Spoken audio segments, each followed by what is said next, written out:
भारत में मुस्लिम शासन शुरू होने से पहले पृथ्वीराज चौहान दिल्ली के अंतिम राजपूत शासक थे। उस समय जयचंद कनौज का राजा था।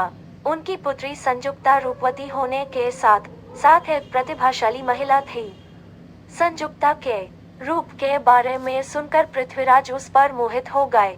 पृथ्वीराज की वीरता की कहानियां सुनकर संजुक्ता भी पृथ्वीराज से प्रेम हो गया। पहले तो दोनों के बीच केवल प्रेम पत्रों का आदान प्रदान होता था।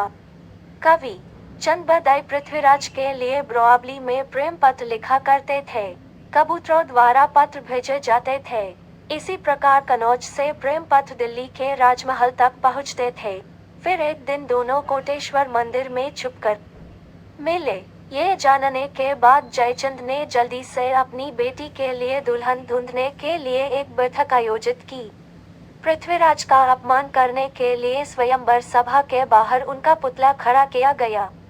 उन्होंने शाही राजकुमारों के बजाय मूर्ति के गले में माला डाल दी। पृथ्वीराज मूर्ति के पीछे छुपे हुए थे। सबके सामने वह संजुक्ता को घोड़े पर लादकर अकेले ही बैठक से निकल गए। कनौज की सेना ने उसका पीछा किया। पृथ्वीराज की सेना कुछ दूरी पर प्रतीक्षा कर रही थी। आखिरकार कनौज की सेना उनसे हार गई।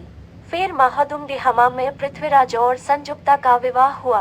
कुछ समय बाद मोहम्मद गौरी ने भारत पर आक्रमण कर दिया। हालांकि इससे पहले वह तराइन की पहली लड़ाई में हार गया और अफगानिस्तान लौट आया।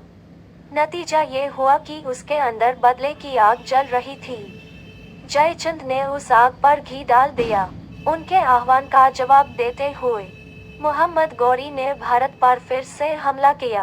पृथ्वीराज ने सभी राजाओं को मोहम्मद गौरी का विरोध करने के लिए बुलाया, लेकिन कोई भी उसकी मदद के लिए आगे नहीं आया। अन्य राजपूत राजाओं के असहयोग के कारण पृथ्वीराज को तराइन के दूसरे युद्ध में हार स्वीकार करनी पड़ी। ऐसी खबरें जानने के लिए चैनल को सब्सक्राइब करें और ज्यादा से ज्यादा शेयर करें। कर ली।